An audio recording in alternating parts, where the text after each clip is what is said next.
Last time we've analyzed why you, as a bodybuilder, will always need to deadlift. That's time to expand it and actually explain why you will always need the big one, why you will always need to squat.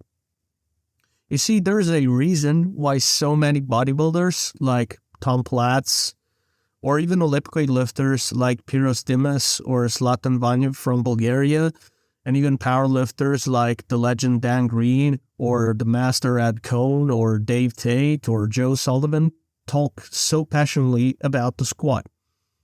And it is because the squat builds something that no other exercise will build. The squat teaches you stuff that is a foundation of every athlete. But what actually is done by this exercise? You see, the squat teaches you fortitude, how to not let your mind play games while you're into the set, how far you're actually taking that set, how close to failure you are, how many attempts you can pull, how many reps you have in the tank, how many attempts you can pull the next round. That is foundational for every bodybuilder, because if you do not know your true working capacity, you will not push further, and you will not make extreme gains. Trust me, I've seen this over and over. People who do not learn how to squat properly, and when I mean properly, I don't mean ass to the grass like Clarence Kennedy or Olympic weightlifters. I just mean that you pass below parallel and you come up at each and every single rep, even if you are tired, is that they butcher every other movement in the gym. And even if they do a lot of plates on the leg press, their legs are always small. And they do always half reps, and they lament strange aches and pains into their knees. That's just what it is. And I know that some people will say, well, but look, man, some people have legitimate issues and they cannot squat. That's plain BS. Like, I want to be brutally honest. I've seen people in my life having 2 disc bulges, like me, people having 3 different hernias, still doing squats and doing snatches and doing clean and jerks without ever touching opioids like 80% of the United States. Do not come up in the comments telling, oh, well, but I have this and I cannot squat. Like, seriously? I've seen people with chronic tendonitis still doing squats and Olympic weightlifting movements. So, which kind of excuse you actually have? Because if people with these sort of issues can still do squats, you also can. And that's about where I want to end the whole, I have this and this pain, so I just do the leg press. Because we go back to point number 1. If you didn't learn how to squat and you're butchering every other movement, chances are that you are also doing the leg press wrong. And when you do the leg press wrong and you push on your toes rather than on your whole foot, what happens is that, again, you're pushing on your toes and you're hurting your knee. You're putting a lot of pressure on the patellar tendon. And of course, you're going to feel pain in your knees. And then maybe you're also doing leg extensions wrong, which will lead you to create even further problems in your knees and in your tendons. So as you can see, the squat is not the issue, but rather how you're doing things and the fact that you are not listening to people that want to help you and teach you stuff.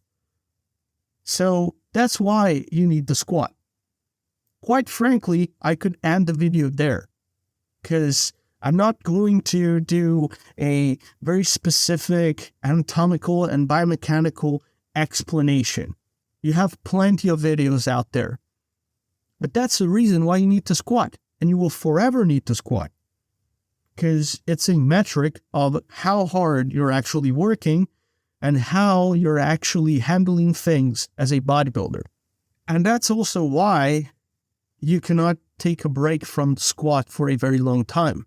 And trust me, I know what I'm saying because I had a huge imbalance between my lower and the upper body, okay? Much like Tom Platz or Rich Gaspari. So I'm still taking a little bit of a hiatus from training legs properly as I used to, but I know that I will have to come back to doing squats because I know that my legs are shrinking. I can already see that. And I've done a proper hiatus of 2 years from training legs and blasting my quads and my abductors. So I know what I'm talking about. So if I'm saying to you that not even me, with all my imbalances, I'm avoiding squats or bodyweight squats, maybe you also need to squat. Do not come up with excuses, but come up with ways of squatting. As we did in the prior video, keep rep ranges low. The squat, just like the deadlift, is not a high rep exercise unless you want to get injured or unless you want to puke at every single workout like my kids were telling friends. And as a beginner, you will get the most bang for your bucks by set of fives, and then maybe aiming for top triples and a few singles, much like a powerlifter or an Olympic weightlifter. That's just what it is. You don't need much more stuff. People ask me all the time, how do I build my legs? And it's quite frankly that, and not even doing a leg extension or an abductor machine. That's just because I focused on doing one exercise or even its variations, like the front squat, properly for years. Mind you, I was into Olympic weightlifting and powerlifting. So I've tried so many variations and even specialty bars. And what I can tell you is, aside from placing the load at another angle, at another level, and so allowing you to do different type of stuff, there's not so much variation from one squat to another. Okay? So if you really get proficient just at doing one type of squat, you will grow no matter what. I would go as far as saying that if you have access to an hack squat machine, you don't even need to do a barbell back squat in your life. And if you have access to a pendulum squat, just do that. It's very simple, and I do not understand why people overcomplicate stuff. Okay? You don't need a lot of volume to grow your legs. Okay? In fact, the leg extension is like the glass on the cake. Like, it's the last thing you want to use, quite frankly. I know some people are going to say that this is not true, but trust me, like, that is icing on the cake. Okay? If you learn how to squat properly with medium to heavy loads for set of fives, your legs and your whole lower body will thank you.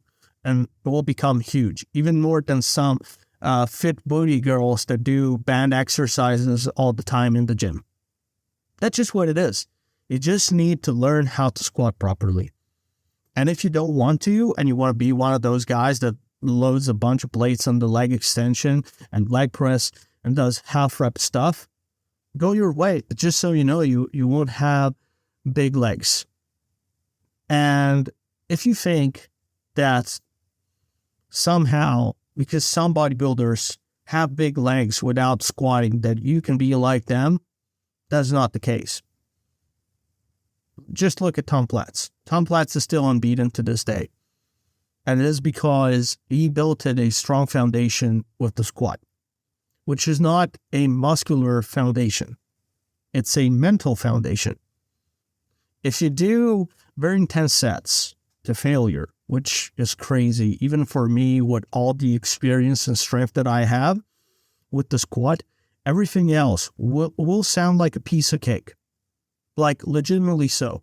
Now I understand why Tom was able to kick the leg extension into oblivion, loading the whole stack and doing what you see in motivational videos. Because after squats or a huge set of X squats, everything else sounds drastically easier. That's just what it is, you know? Don't try to even come up with different explanations, because this is the only reason why you will always need the squat.